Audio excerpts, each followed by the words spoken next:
Hi all, welcome to this. I'm very glad that I'm moderating this interesting panel. Thank you, Albert. Thank you, Dennis, for joining us. It will be more like a conversation and discussions that will matter how you as a venture capital builder, as startup studio, as an investor, how do you think? What startup should really look into it when they approach you? And we'd like to be as more engaging as discussion as it's possible to do. And please feel free in stopping me, debating me, and discussing whatever points we need.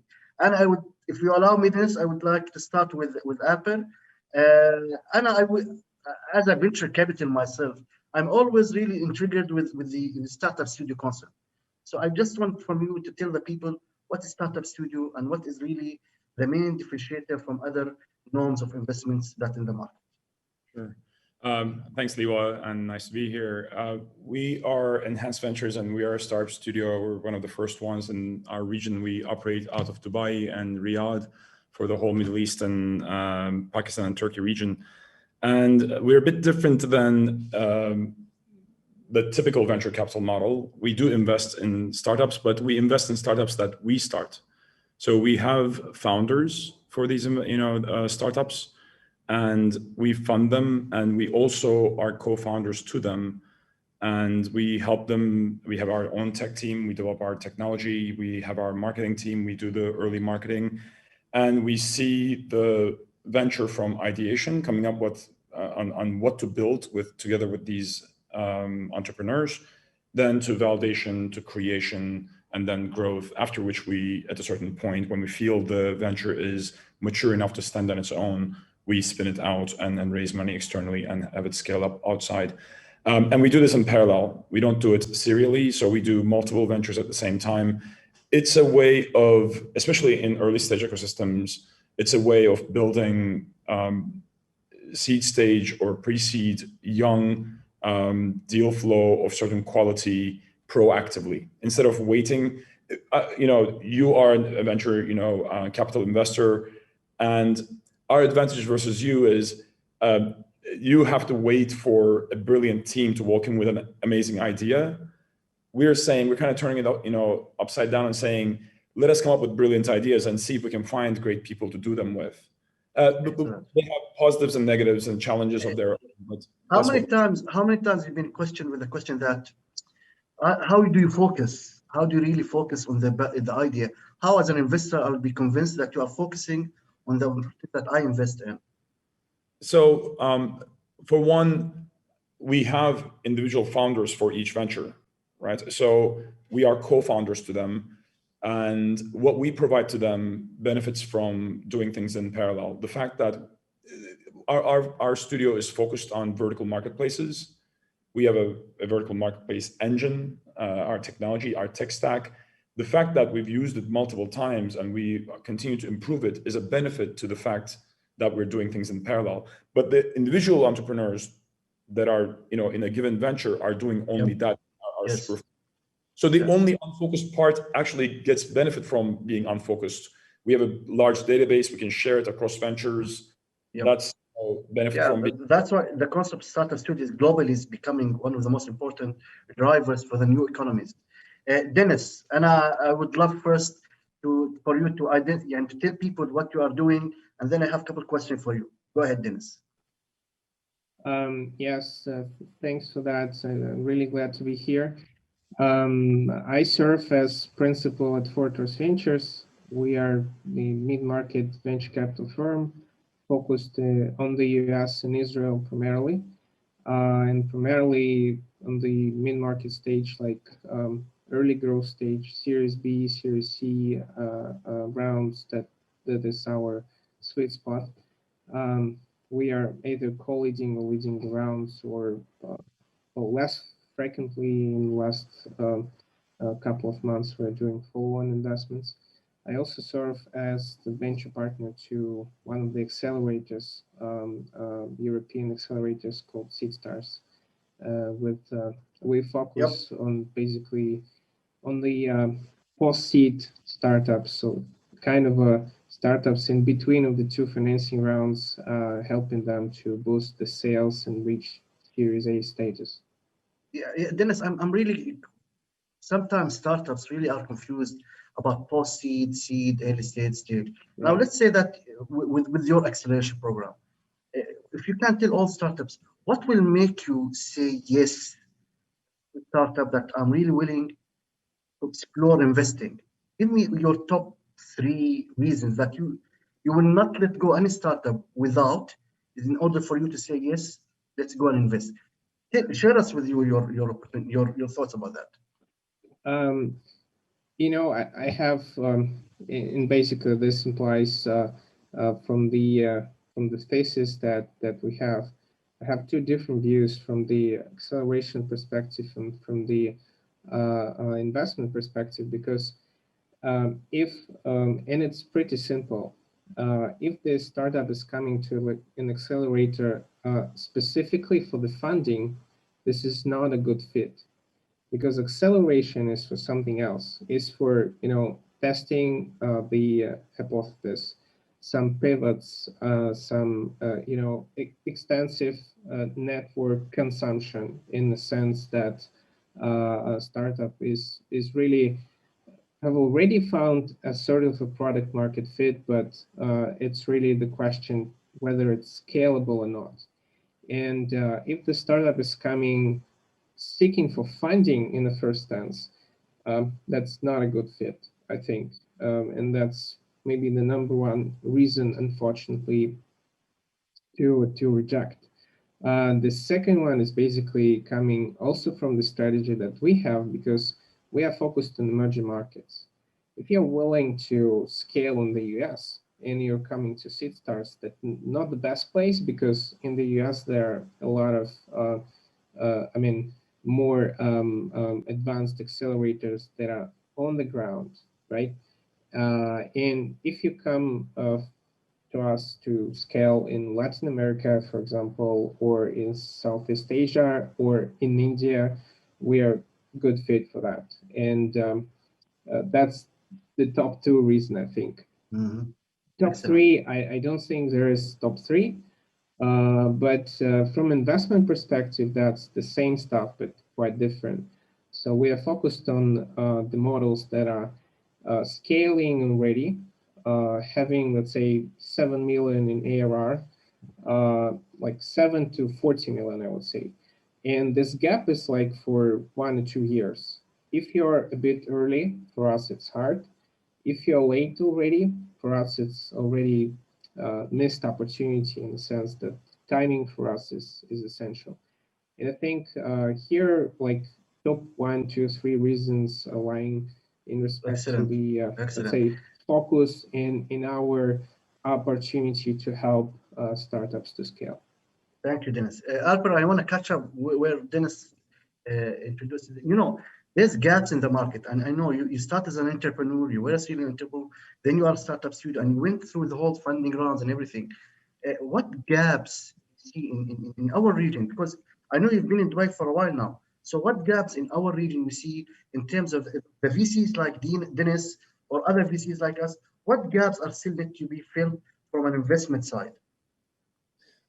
So I think there is, in general, it's not only in our region, but in general, for developing ecosystems, the Death Valley is deeper, wider, right? So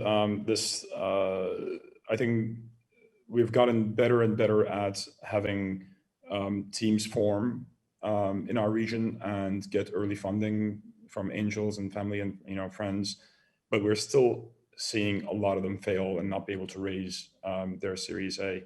So and that is, yes, definitely there's a talent issue there and how good the deal flow is, but disproportionately compared to other ecosystems that are more advanced, we still lack funding, right? And this is in the numbers. I know it feels like in our region there's so much more funding available over the last couple of years, but we're still quite in great shortage. You know this from the number of deal flow that's in your daily inbox, on a day, every day. So there's still a lack of funding, and there's still lack of not only funding, but enough smart investors to help, like Dennis is doing, scale those businesses. be it from C to A or A to B. B, I mean, it's even worse, right? So we don't have that many Series B, C investors in our region, etc. So that's one thing that's missing. What we're trying to address, though, is even like before that, there's a talent issue still. There are not that many founders that have tried, and failed, or tried and succeeded and doing it again, etc. Right? It's a very nascent, still early stage ecosystem. So we want to have more people drawn to the startup world, and our model as a startup studio is more attractive to a certain type of talent that otherwise would not take a risk on entrepreneurship. If you think of, if you're a management consultant living here in Dubai or in, let's say, Riyadh, you have 2 kids, you're in your 30s, you have a mortgage, the kids go to school, the schools are expensive, etc. Your wife or your husband is not very, happy about you potentially not taking a salary for 2 years, right? But you would be an amazing founder, and you have amazing drive, you're highly intelligent, you get how things work, etc. You have a network, but you cut yourself out, right? So we as a studio, we tap into a talent pool that is otherwise just not available for people to start things on their own. And the other thing that people are kind of afraid of is nobody, I think maybe one difference between studios and venture capitalists, I think venture capitalists are looking for superhumans, and this is a good debate always. My wife is a VC, right? So this is a house. So I think VCs are, if you look at typical website of a VC fund, they'll say we're looking for exceptional talent to to support and to build amazing companies. It's almost like VCs are looking for the Superman and Wonder Woman, right? And we're coming from a different angle. We're saying there are not that many Supermen and Wonder Women, right? Everybody's lacking something, and where they're lacking, can we build a platform in which we support them and increase the chance of success? You may be an amazing marketeer, amazing brand person, and understand consumer in your given market, but not understand our tech stack, which is quite complicated, right? Or you may be a great technical co-founder and not be a great fundraiser, right? I totally agree. Yes. So those are the gaps that we're trying to fill in and try to increase the chance of success by doing things. Can we do things faster and cheaper, right? Yeah. And the talent pool that is not otherwise available. To echo your what you're saying, I've just was another webinar just before this webinar in Egypt, and there's an amazing number of talent people that were in the webinar. And what you said, there's no Superman and Wonder Woman. There are collective efforts that need to be enhanced and need to be invested in. So that's why I want to ask Dennis now.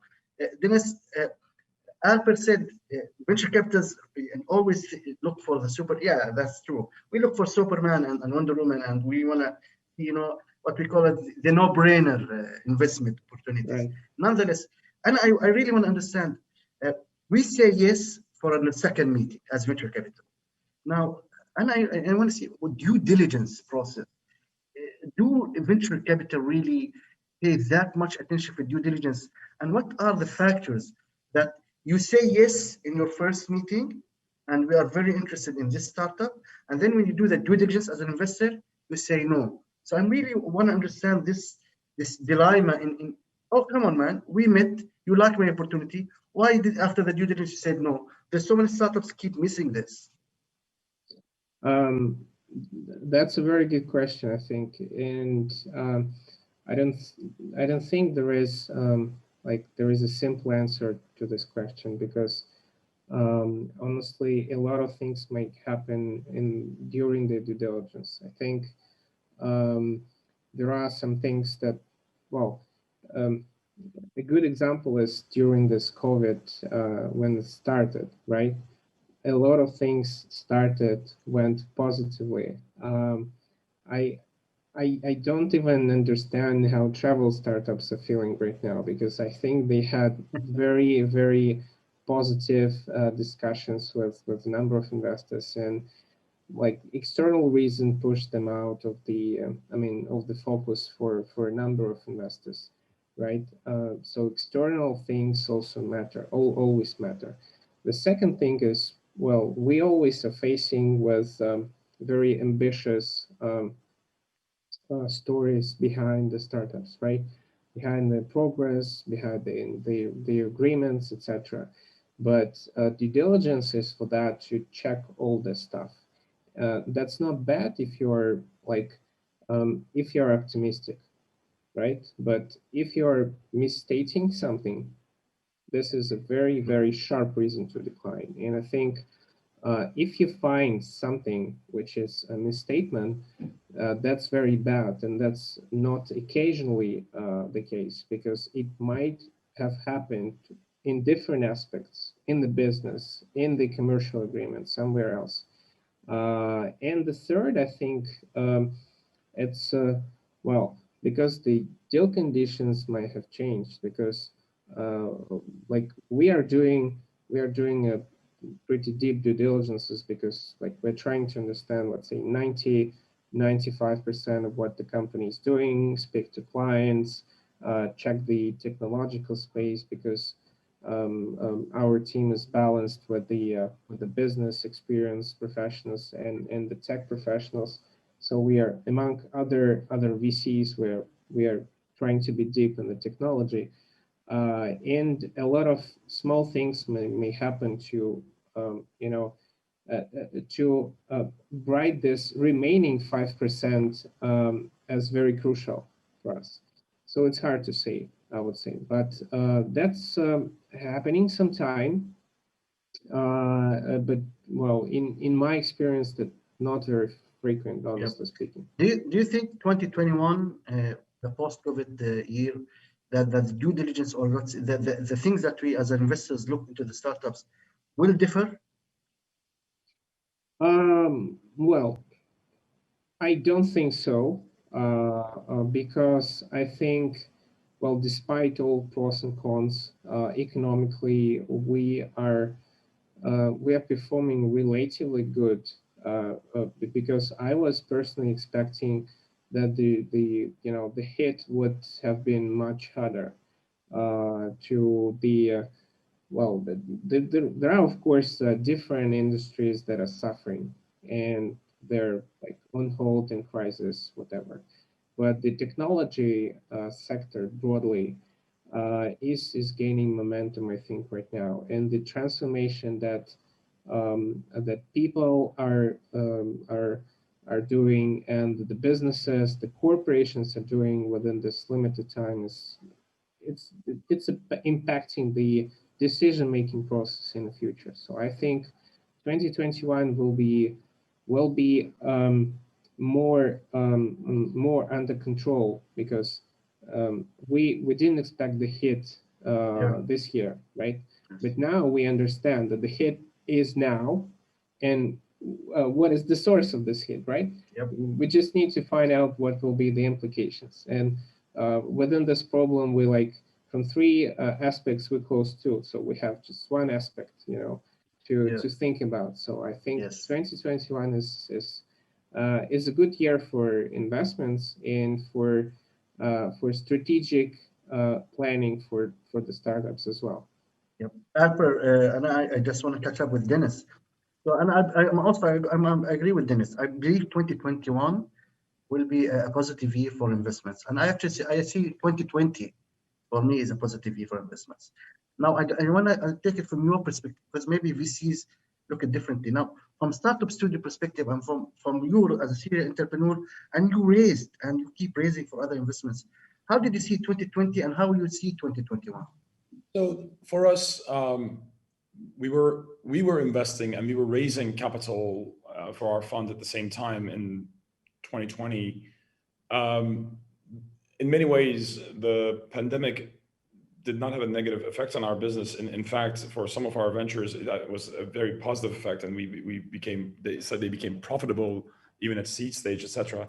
On fundraising and investing side, we were in late discussions when COVID hit, and we were expecting answers and results from our fundraising of our own, a major round, for, I would say, April, May timeframe. That slowed down, right? And that got pushed to the fall and even now, and that's okay. I think it was expected. We immediately understood what was happening because we have a great network of investors and VC friends and family members, etc. And we did not push. And I think that was the smart thing to do. We could afford not to push. We had runway in our business, and businesses went, as I said, profitable, etc. For us to invest, we saw it as an opportunity. We were, for example, we were going to launch a marketplace. I probably shouldn't say it because we're going to launch it soon. So in 21, we were going to launch a marketplace. And COVID made it much more difficult to justify launching like during a pandemic, because it requires people to meet in person and meet in person and do business in person and interact in person, etc. So we put it on the back burner. And we immediately said, okay, if we're not launching that next, what are we launching next? And we came up with Tujar, the venture that we beta launched very quickly over the summer. And it's a platform to help long tail retailers to sell and market themselves better, right? We wouldn't have found that or thought of that if it wasn't for the pandemic. So I think for a lot of investors, if you look at what happened in Saudi Arabia, that actually investments have skyrocketed versus 2019, right? Again, a lot of investors saw opportunities in investing in things that were positively being affected by the pandemic, and we did the same. Going forward in 2021, I think it's interesting because on one hand, the pandemic is continuing, and a lot of parts of the world are in lockdown, and it's sad and it's tough on humanity. But there is the hope of the vaccinations coming, and at some point in 21, there's going to be herd immunity, and business is going to kind of resume a bit of sense of normalcy. One positive thing that I think is going to happen, though, because the pandemic took place, is that investors will start looking outside of their pre-COVID cocoon, because everybody got so suddenly comfortable with doing business over Zoom as we're doing this right now. Yep. And everybody's so much more comfortable saying, oh, if we don't totally agree. Yes. Right? If not go to work, maybe I don't have to just only invest in Europe, or I don't have to just invest in UK. I can invest also, let me stretch it and look at Poland, or let me stretch and look to Middle East, right? Time difference is still an issue. It's still difficult for us to do business with Silicon Valley. It's 12 hours away, right? How do you have a call? It's just difficult. But I think there's going to be an expansion happening in 21 in both investment side, that investors will look to a wider region, which is great for ecosystems like us that are just coming up and booming, but still need smart money coming from outside. Also, I think a lot of startups and a lot of ventures will start looking wider region, because they said, okay, me doing business in Dubai with Abu Dhabi is not that different between me doing business in Dubai and Saudi, maybe, because everything is happening over the phone anyway, right? Yep. Yes. So I think there is going to be some positive things. And of course, by definition, as an entrepreneur, I'm eternal optimist. So I must see the positives, the silver lining in this. But we already see this happening, with our, friends either in venture capital space or on the startup space. I totally agree. And after, even from our side, we invested in countries that before the pandemic, we did not expect even to explore it. We invested in Vietnam, and we invested in Azerbaijan, and now we are doing due diligence in Argentina and Mexico. So yes, the pandemic forced everyone to think broadly, go out of your comfort zone. The world is filled with opportunities. And that's what I want to ask Dennis. When you told me that you're focusing on emerging markets, we see tons of opportunities every year. And as a venture capital, as an investor, you try to say, I don't want to see this anymore.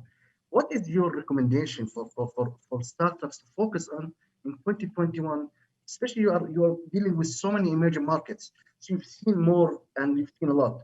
So where do you think that you really should focus on for the coming year? Well, first of all, I just wanted to add some comment to the previous discussion Sure, yes. on the globalization. I certainly agree with that, but I think it's important to remember that despite the changes and the opportunities to pursue some sort of alternatives, most of the traditionalists we see in we at Fortress, we're with the same mindset. We always set our strategy for like 7 to 10 years, right? And that's impossible to change it dramatically. It's possible to fine tune it a little bit with the locations, with the sectoral focus, etc. But we still believe that the long-term strategy for us is on the mid-market to focus on the US and Israel. We had this historical focus, and we will be doing some new things.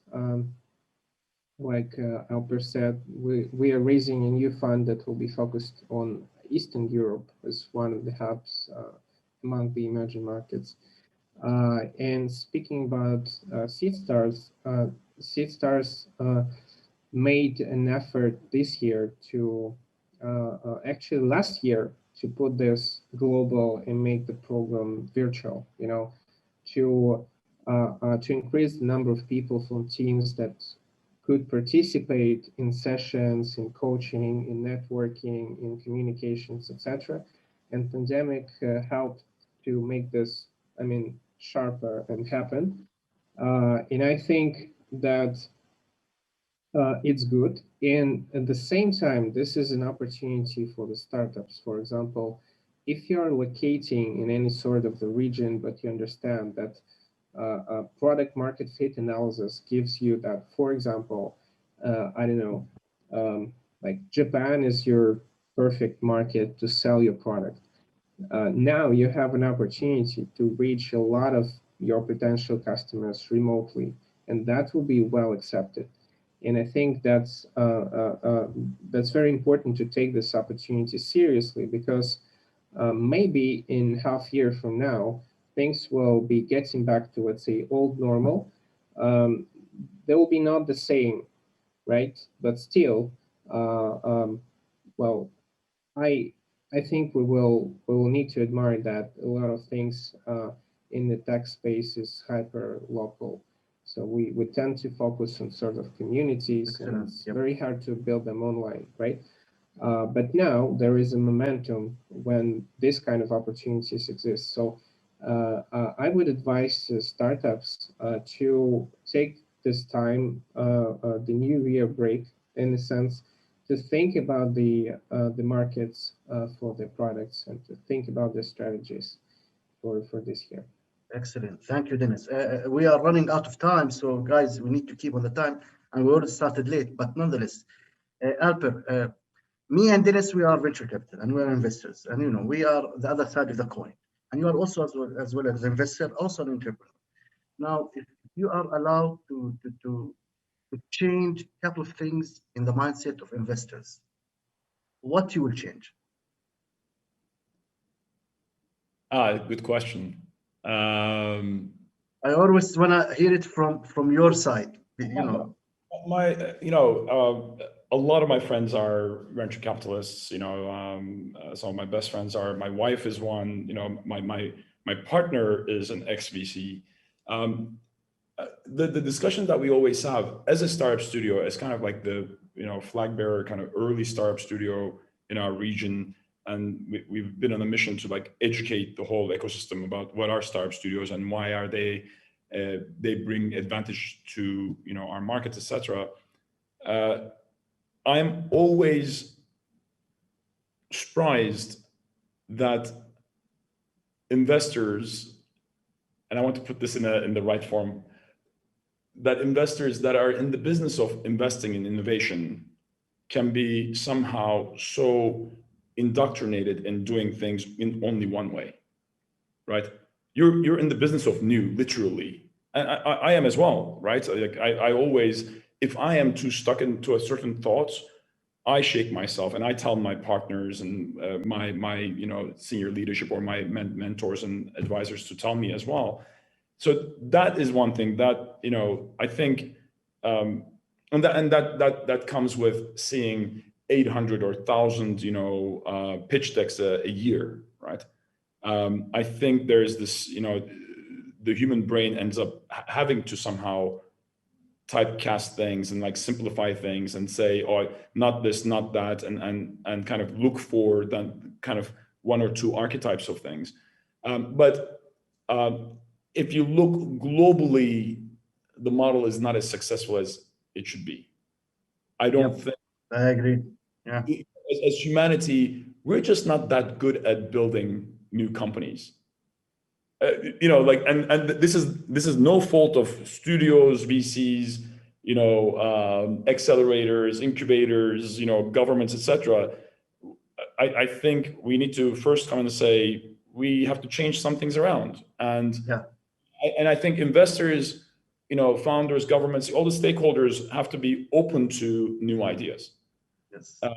To first say, okay, we have a problem here. Our success rate is just not good enough. If everybody has to find a unicorn to call it a success, it's so. Well, that's hard to achieve. Yeah, I agree.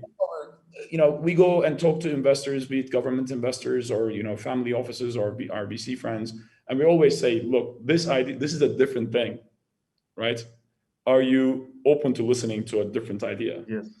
And it's surprising to see so many people who are not. Yeah. Although they're in the innovation space. Yes. I wish that everyone would listen to it. Dennis, if you have the chance to change a couple of things in the mindset of a startup, what you will change? Well, I think that I will change the probably the widespread logic of sunk costs economy that is very, very common.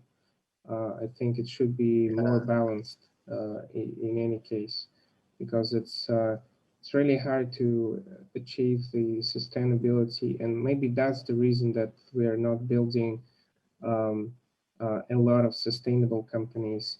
That's I because absolutely agree, Dennis. I absolutely, very yes. aggressive goals. So probably that's the main thing. I would add to it. I see quite a bit of deal flow as well. I would add to that I think a lot of founders, especially in the early stage, think that money will solve it all. Yes. Top priority. If I only had money, I can. Usually, money is not the top priority. The top thing I is agree. Yes. the things that you can fix. And of course, money is needed, but I see that too often. I think we are about on time. I just want from you, Dennis and Alper, 1 minute, your recommendation, 2021, whatever you want to say. Say hi, Merry Christmas, all for sure, but tell me one sentence you are delivering it for 2021. Dennis, Alper. Well, from my perspective, I just want to repeat what I said a little bit before. So you use this time carefully. We are already in one of the biggest turbulences that we've experienced. As the world, and use this time carefully to think about new opportunities that are coming from this crisis. And Merry Christmas for everyone. Merry Christmas for all. Albert. I think to us, Inc.com just had an article recently, and they said 2021, one of the main trends in the startup world is going to be the startup studios. So to us, finally we're getting, stage globally. There are about 600 studios live around the world now. It's not 60, it's 600. And half of those were not around just 4 years ago. Yeah. I think we're finally going to come of age. Kind of like, when Y Combinator, 500 startups, Techstars came and like made accelerators a known thing and an important part of an ecosystem. I think in 21, Startup Studios will be another great addition to a healthy ecosystem as well. And yeah, just Merry Christmas to everyone, you know, and you know,